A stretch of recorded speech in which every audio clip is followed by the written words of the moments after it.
Hello, good morning बेटा। कैसे हो आप सब? उम्मीद है बहुत अच्छे होंगे और अपनी पढ़ाई रेगुलरली कर रहे होंगे।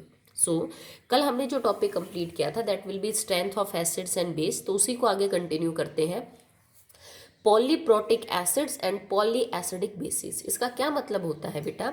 ये वो एसिड्स हैं जो एक से ज़्यादा मोर देन वन प्रोटोन दे सकते हैं। मोर देन वन प्रोटोन अगर रिलीज कर सके।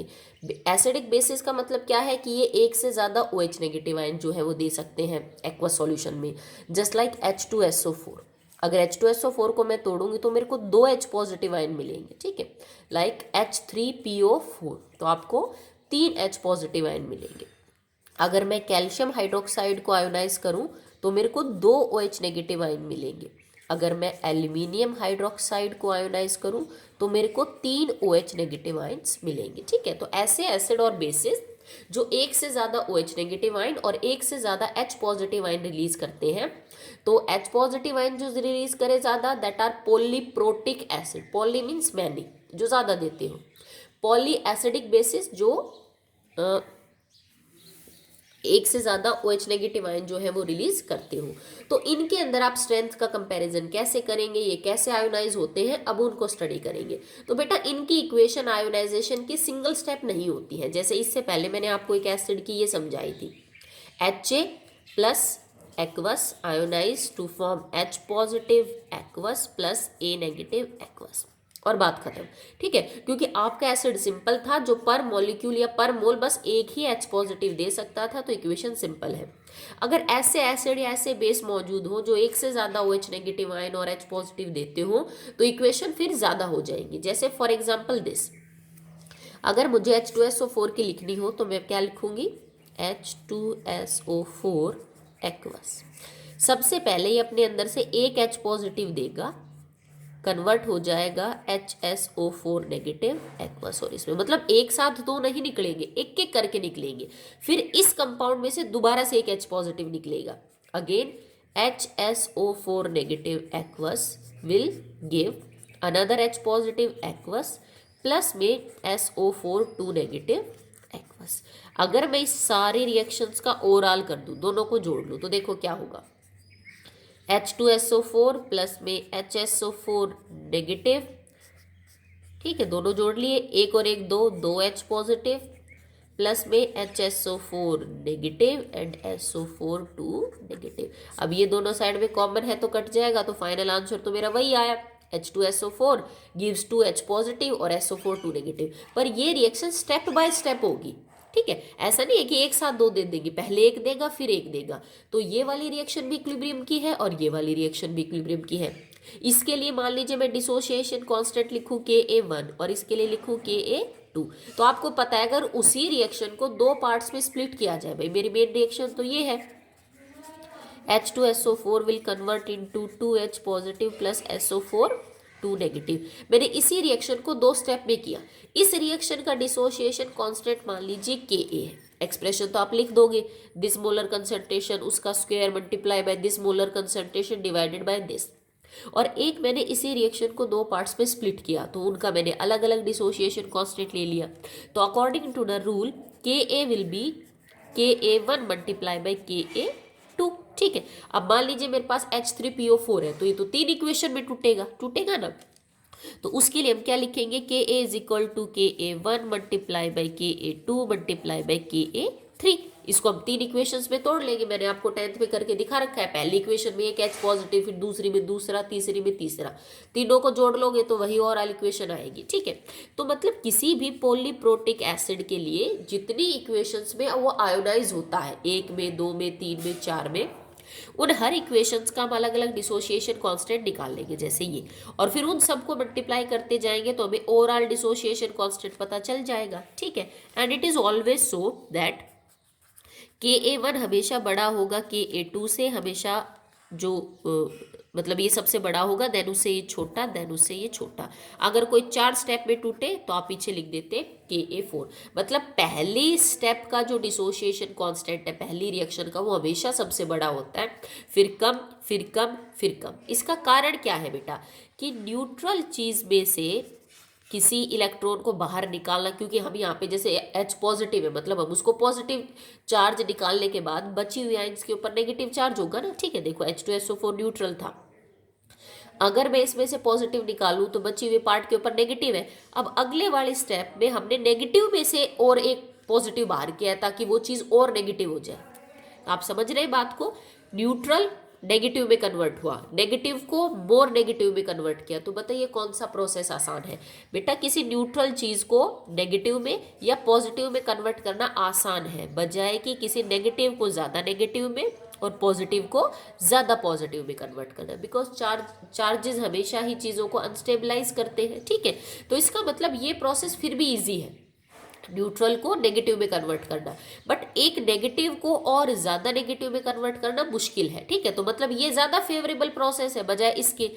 तो जब ये प्रोसेस ज्यादा फेवरेबल है तो इसका डिसोसिएशन कांस्टेंट भी बड़ा होगा। मतलब अगर मैं इसको यूं लिखूं के डिसोसिएशन कांस्टेंट का एक्सप्रेशन लिखते हैं Ka1 is equal to H positive ion concentration और HSO4 नेगेटिव आयन कंसंट्रेशन बटे में H2SO4 की कंसंट्रेशन।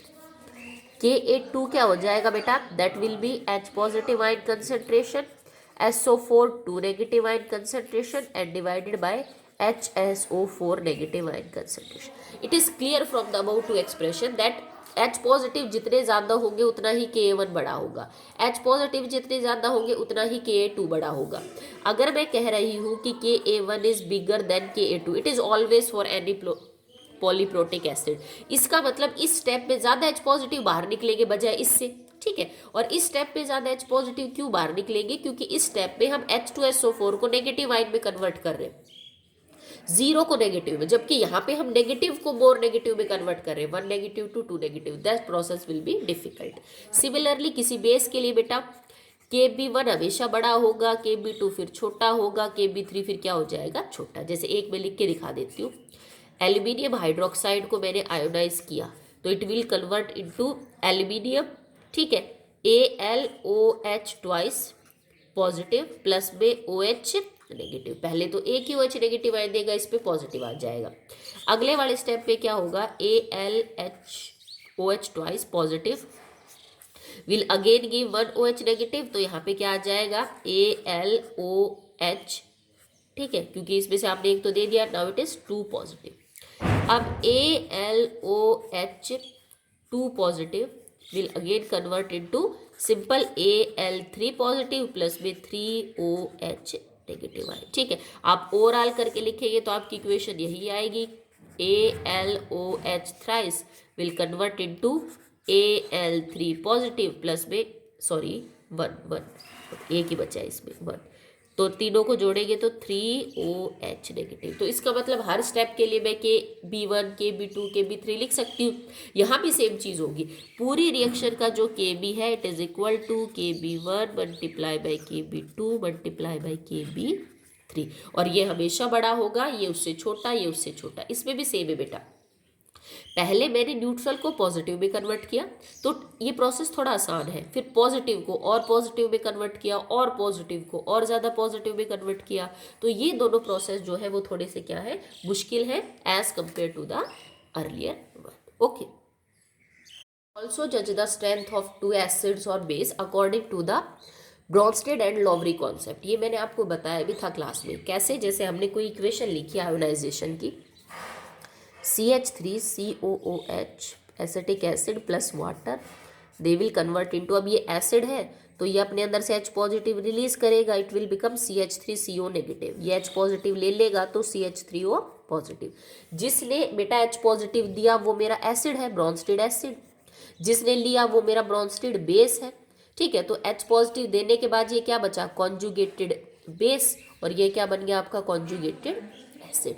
अगर आपको कंपेयर करना है कि इनमें से कौन स्ट्रॉन्ग एसिड और बेस है, तो याद रखना बेटा, जब कोई एसिड स्ट्रॉन्ग होगा, किसी भी स्ट्रॉन्ग एसिड का जो कॉन्जुगेटेड बेस है वो हमेशा वीक होगा, ठीक है। अगर कोई वीक एसिड होगा तो उसका कॉन्जुगेटेड बेस हमेशा क्या मिलेगा आपको, स्ट्रॉन्ग मिलेगा। अगर कोई स्ट्रॉन्ग बेस है तो उसका कॉन्जुगेटेड एसिड आपको मिलेगा वीक। अगर कोई वीक बेस है तो उसका कॉन्जुगेटेड आपको मिलेगा acid that will be strong. कारण बेटा सिंपल सा है, क्योंकि कॉन्जुगेटेड एसिड और बेस पेयर में आपको पता है प्रोटॉन का फर्क है। भाई ये आपका ब्रोंस्टेड एसिड इसलिए है क्योंकि इसमें H पॉजिटिव आयन देने की टेंडेंसी है, इसमें लेने की है। अब अगर ये H पॉजिटिव देता है इस वजह से एसिड है, तो इसका जो बचा हुआ पार्ट है इसमें H पॉजिटिव को लेने की टेंडेंसी कम ही होगी। अगर इसमें टेंडेंसी देने की ज़्यादा है तो सामने वाला वापस क्यों लेना चाहेगा, ठीक है। इसी तरह अगर H2O में H पॉजिटिव आयन को एक्सेप्ट करने की टेंडेंसी अच्छी है, मतलब ये बेस अच्छा है, तो फिर इस चीज़ में देने की टेंडेंसी अच्छी नहीं होगी, ठीक है। तो ये चीज़ हमेशा याद रखिएगा कि स्ट्रॉन्ग एसिड का कॉन्जुगेटेड बेस वीक होगा, वीक एसिड का कॉन्जुगेटेड बेस स्ट्रॉन्ग होगा, स्ट्रॉन्ग बेस का कॉन्जुगेटेड एसिड हमेशा वीक होगा और वीक बेस का कॉन्जुगेटेड एसिड हमेशा क्या होगा, स्ट्रॉन्ग होगा। तो आप आराम से इन चीज़ों को आइडेंटिफाई कर सकते हो, ठीक है। जैसे ये एसिड है, अगर इन दोनों के कंपैरिजन में आपको ये भाई H2O भी एसिड का काम कर सकता है, आपको पता है ना H2O जो है वो एसिड और बेस दोनों का काम करते हैं। कैसे, जैसे H3O पॉजिटिव OH नेगेटिव। इस H2O ने, मान लीजिए इस H2O ने अपने अंदर से H पॉजिटिव दिया तो ये एसिड हो गया, इस H2O ने H पॉजिटिव लेके H3O पॉजिटिव बना लिया तो ये हो गया बेस। इस एसिड का ये हो गया कॉन्जुगेटेड बेस, इस बेस का ये हो गया कॉन्जुगेटेड एसिड। तो पानी तो दोनों का काम करता है, पर उसके सामने जब एसिटिक एसिड आया तो एसिटिक एसिड ने H पॉजिटिव रिलीज किया, मतलब आउट ऑफ दीज टू ये स्ट्रॉन्गर एसिड है। तो अगर ये स्ट्रॉन्गर एसिड है ना तो इसका जो बेस मिलेगा वो आपको कमजोर मिलेगा, ठीक। अगर ये बेस कमजोर है तो इसका कॉन्जुगेटेड एसिड आपको क्या मिलेगा, स्ट्रॉन्ग मिलेगा, ठीक है। जैसे एक एग्जाम्पल आप ये कर लीजिए, HCl plus H2O gets converted into H3O positive plus में Cl नेगेटिव। अब ये स्ट्रॉन्ग एसिड है, इसके सामने ये बेस बन गया, ये एसिड है तो इसका ये हो गया क्या बेटा, दैट इज एसिड है तो ये इसका हो गया ये बेस का हो गया कॉन्जुगेटेड एसिड और इस एसिड का ये हो गया कॉन्जुगेटेड बेस। अगर ये एसिड स्ट्रॉन्ग है तो इसका कॉन्जुगेटेड बेस कमजोर है, अगर ये बेस स्ट्रॉन्ग है तो इसका कॉन्जुगेटेड एसिड आपको क्या मिलेगा, स्ट्रॉन्ग, ठीक है। तो इस तरह से आप चीज़ों को आइडेंटिफाई कर सकते हैं कि कौन सा जो एसिड है वो स्ट्रॉन्ग और कौन सा जो एसिड है वो वीक है, ठीक है। इसके अलावा एक कॉन्सेप्ट आगे और आएगा pKa और pKb, तो वो आगे वाले चैप्टर में पढ़ेंगे। इनकी वैल्यूज को चेक करके भी आप बता सकते हो कि कौन सा जो एसिड है वो स्ट्रॉन्ग और कौन सा जो एसिड है वो वीक है। अब आपकी बुक में स्ट्रेंथ के अकॉर्डिंग टेबल दे रखी है कुछ एसिड्स की कि कौन सबसे ज़्यादा स्ट्रॉन्ग है। जैसे हाइड्रोजन आयोडाइड बहुत जैसे दिखा रखा है कि काफ़ी कमज़ोर है, ठीक है। हाइड्रोजन आयोडाइड की अगर आप बात करें एसिडिक स्ट्रेंथ की, नहीं वो एक्चुअली अच्छा है, hydrogen iodide is good acid. उसके बाद परक्लोरिक एसिड मैंने आपको क्लास में बताया था, ठीक है। तो जैसे सबसे अच्छा दे रखा है हाइड्रोजन आयोडाइड, उसके बाद HClO4 परक्लोरिक एसिड, उसके बाद HBr HCl, फिर H2SO4 आ रहा है, ठीक है। HBr HCl H2SO4। तो ये जर्नली यूज होने वाले एसिड्स को आप थोड़ा याद करेंगे सीक्वेंस वाइज कि कौन सबसे स्ट्रॉन्गर एसिड है और कौन सबसे कमजोर जो है वो एसिड देखने को मिलेगा। तो HI इज द स्ट्रॉन्गेस्ट जो हम यूज करते हैं, then HBr HCl, then H2SO4 HNO3, ठीक है। उसके बाद acetic acid and all that. अगर आप इसमें से चेक करेंगे तो एसिटिक एसिड और H3O पॉजिटिव आयन, ठीक है, इन दोनों में से H3O पॉजिटिव आयन जो है वो ज़्यादा अच्छा एसिड है, ठीक है। ये वाला जो है इन दोनों में से ये ज़्यादा अच्छा एसिड है बजाय इसके, ठीक है। क्योंकि देखो ये एसिड है तो इसका बेस कमज़ोर है, ये बेस कमज़ोर है तो इसका एसिड क्या हो जाएगा, स्ट्रॉन्ग, ठीक है। दैट्स ऑल फॉर टुडे बेटा।